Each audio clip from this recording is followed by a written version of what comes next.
Good evening mister Balan. Good evening. കാണണമെന്ന് പറഞ്ഞു. എന്തിനാണാവോ? എന്റെ സഹായം എന്തെങ്കിലും? സഹായം വേണം, പക്ഷെ അതിന് പ്രത്യുപകാരമായി ഞാനെന്ത് വേണം? എനിക്കറിയാം. ഞാൻ എന്താവശ്യപ്പെട്ടാലും നിങ്ങൾ അനുസരിക്കും. നിങ്ങളെ ഒന്ന് കാണാൻ, സംസാരിക്കാൻ ഞാൻ എത്രമാത്രം ശ്രമിച്ചിട്ടുണ്ട്. ഇന്ന് നിങ്ങൾ എന്നെ കാത്ത് 15 മിനിറ്റിലേറെ ഇവിടെ ഇരുന്നു. വീണ്ടും ഞാൻ ചോദിക്കുന്നു, എന്ത് സഹായമാണ് ഞാൻ ചെയ്യേണ്ടത്? ഉത്തരം ആവർത്തിക്കുന്നു. ഞാനെന്ത് വേണം പ്രത്യുപകാരമായി? ഞാനൊരു കാര്യം ആവശ്യപ്പെടും. അതിന് സമ്മതമാണെങ്കിൽ നിങ്ങളുടെ മന്ത്രിക്ക് രാജിവെക്കാതെ രക്ഷപ്പെടാം. ഇത് കണ്ടോ, ഇതിനുള്ളിലെല്ലാം ഉണ്ട്. ഒരു മന്ത്രിയുടെ രാജിക്ക് ആവശ്യമായിട്ടുള്ളതെല്ലാം.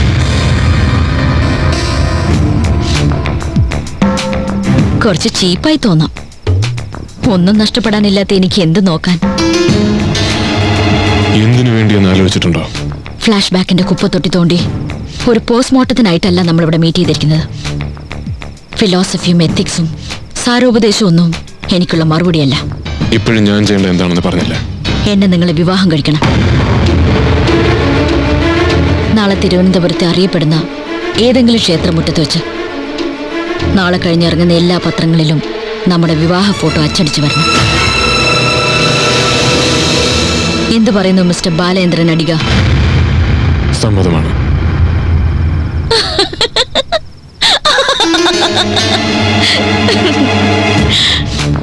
ഇത്രയും ഞാൻ പ്രതീക്ഷിച്ചില്ല. വെഡ്ഡിയായ ഞാൻ കരുതി പണവും പ്രതാപവും ഒക്കെ ആയപ്പോ ബാലം പഴയ ഫ്രോഡ് ചിന്താഗതിയൊക്കെ കുറച്ചെങ്കിലും മറന്നിട്ടുണ്ടാവുമെന്ന്. ഇല്ല, നിങ്ങൾ പഴയതിലും ചീപ്പായിരിക്കുന്നു. പറ്റില്ലെന്ന് എന്റെ മുഖത്ത് നോക്കി പറഞ്ഞിട്ട് ഇറങ്ങിപ്പോയിരുന്നെങ്കിൽ ഒരു പക്ഷേ ഞാൻ തോൽവി സമ്മതിച്ച് പിന്മാറിയനെ. അണ്ണാൻ മൂത്താൽ മരം കയറ്റം മറക്കില്ലല്ലോ. അത് കയറി കയറി മുകളിലേക്ക് പോവും. ആരെയൊക്കെ ചവിട്ടി മെതിക്കുന്നു, ആരുടെയൊക്കെ ജീവിതം താറുമാറാക്കുന്നു എന്നൊന്നും നോക്കില്ല. നെഞ്ചിൽ കൈവച്ച് വിമലയ്ക്ക് പറയാൻ കഴിയോ ബാലേന്ദ്രൻ വിമലയുടെ ജീവിതം ചവിട്ടി മെതിച്ചു എന്ന്?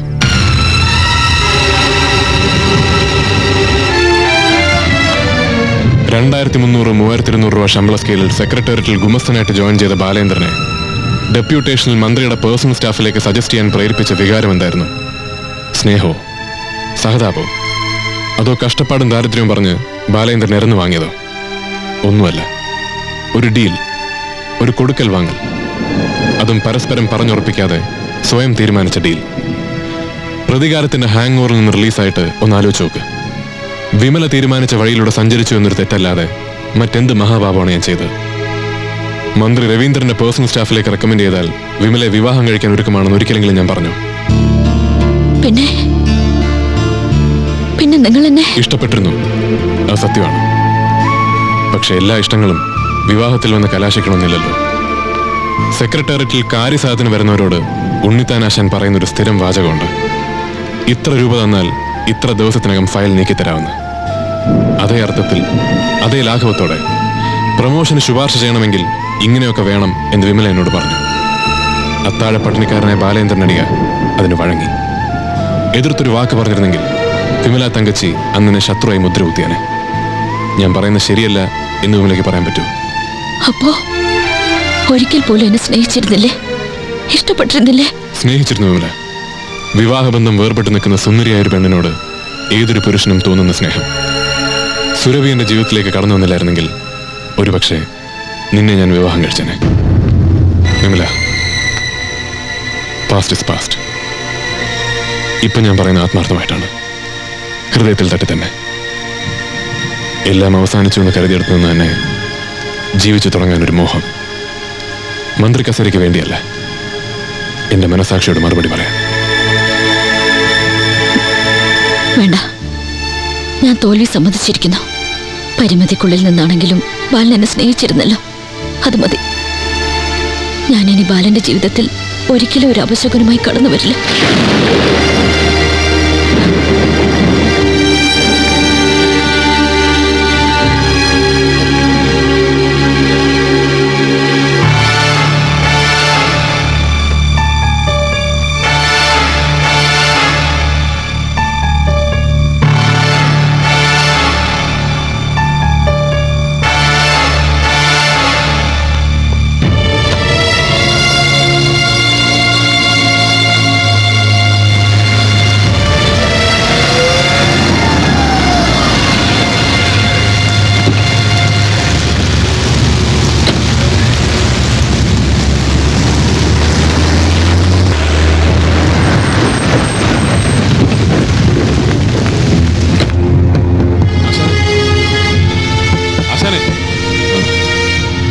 ഉണ്ണിത്താനാശാനെ ബാഹുലയ ബാഹുലയ ആരാ?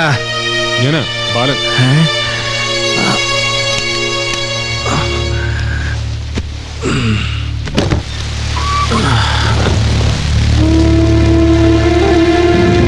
എന്ത് ഈ നേരത്ത്?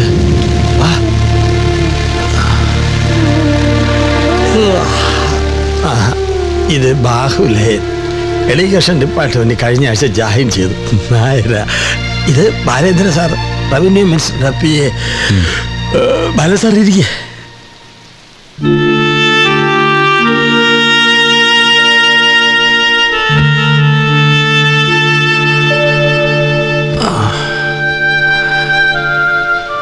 എന്ത് മന്ത്രി ഷിബു സാറ് രാജിവെക്കേണ്ടി വരില്ലേ?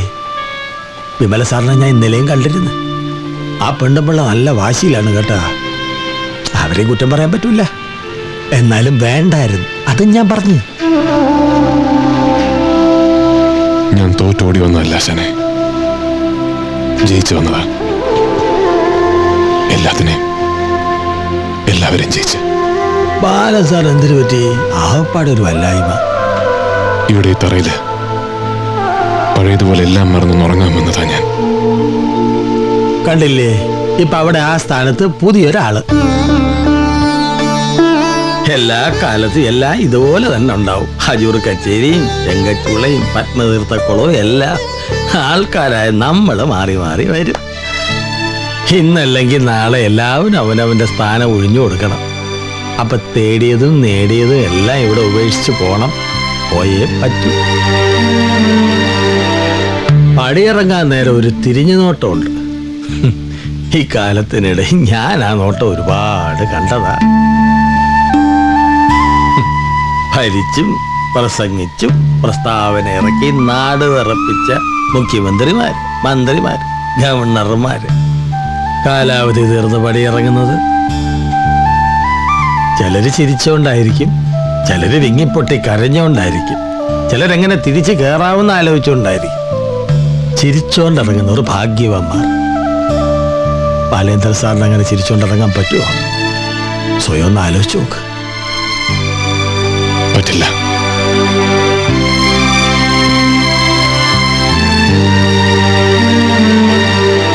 ഒരു തെറ്റിദ്ധാരണയുടെ പേരിലകന്നെങ്കിലും മനസ്സിൽ നിന്ന് നിങ്ങൾക്കൊരു ഗുരുനാഥന്റെ സ്ഥാനമാണ്. ആശാൻ പറ, ഞാൻ എന്ത് ചെയ്യണം? ഞാനിപ്പോ തനിച്ചാണ് ആശാനെ. എനിക്കെല്ലാം നഷ്ടപ്പെട്ടു. എല്ലാം. സാറിനെല്ലാം ഉണ്ട്, എല്ലാവരും ഉണ്ട്. ജീവിതം ഇനി എത്ര കാലം കിടക്കുന്നു? ഈ മടുപ്പൊരു നല്ല ലക്ഷണമാണ്. എനിക്കൊന്നും വേണ്ട ആശാനെ. ഇവിടെ വന്ന് നേടിയതൊന്നും. 1.5 വർഷം മുമ്പ് കിടക്കാനൊരിടം ചോദിച്ച് ഞാൻ ആശാനെ കാണാൻ വന്നില്ലേ? അന്നത്തെ ആ ബാലേന്ദ്രനാണോ എനിക്ക്? അതേ ബാലൻ തന്നെ എൻ്റെ മുമ്പിൽ നിൽക്കുന്നത്. പിന്നെ പണവും അധികാരവും ഒക്കെ ഉണ്ടായപ്പോ വന്ന ഒരു മാറ്റം. അത് ഉപേക്ഷിക്കാൻ തയ്യാറായ എല്ലാം നേരെയാവും.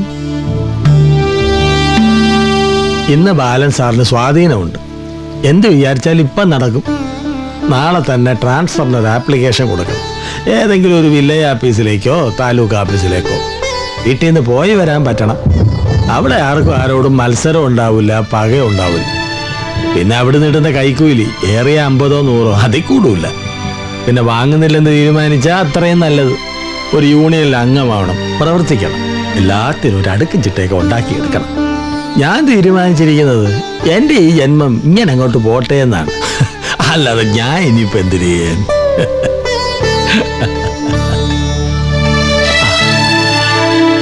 ധൈര്യമായിട്ട് പോ, നല്ലതേ വരും. എത്ര നേരം ഉപദേശം തന്നില്ലേ? എന്തെങ്കിലും തന്നിട്ട് പോ.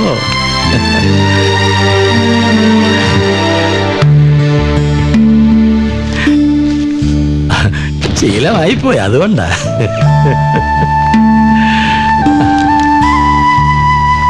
ശ്രീപത്മനാഭ കാത്തോളൂ.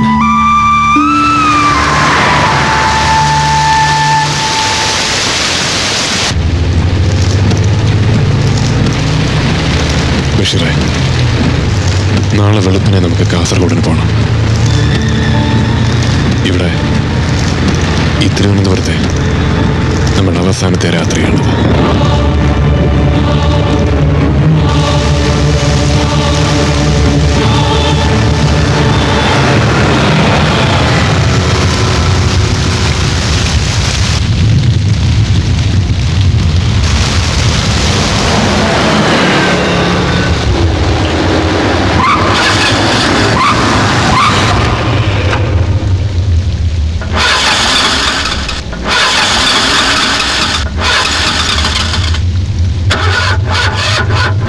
എന്താ ബഷീർ പ്രശ്നം? സ്റ്റാർട്ട് ആവുന്നില്ല സർ. ഞാനൊന്ന് നോക്കട്ടെ.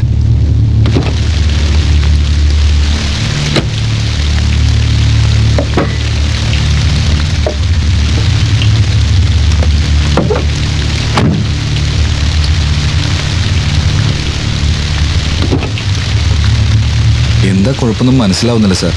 അണ്ടർ പാസേജ് ആയതുകൊണ്ട് റേഞ്ചും കിട്ടില്ല. ഞാൻ പുറത്തു പോയി ഓഫീസിൽ വിളിച്ച് വേറെ വണ്ടി അയക്കാൻ പറയാം. ആ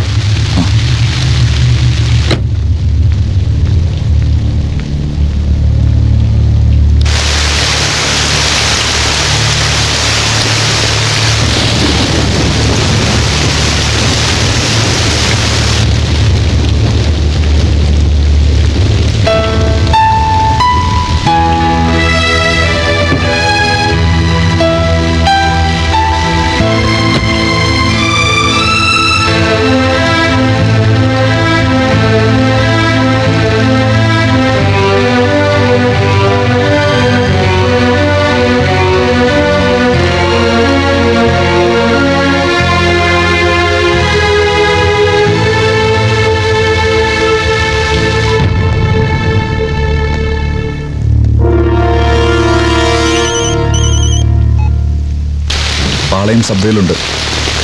ആ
പത്മനാഭൻ ബാലൻ സാറിന്റെ ജീവിതം തിരികെ തന്നു.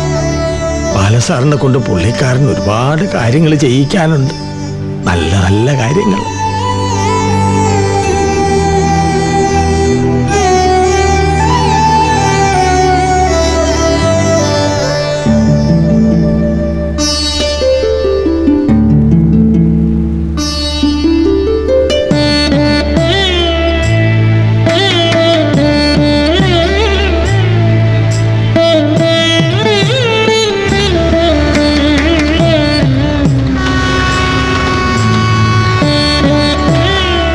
തേടിയതും നേടിയതുമെല്ലാം ഇവിടെ ഉപേക്ഷിച്ച് ബാലചന്ദ്രൻ അടിക്കാൻ കാസർഗോഡിന് തിരിച്ചുപോയി.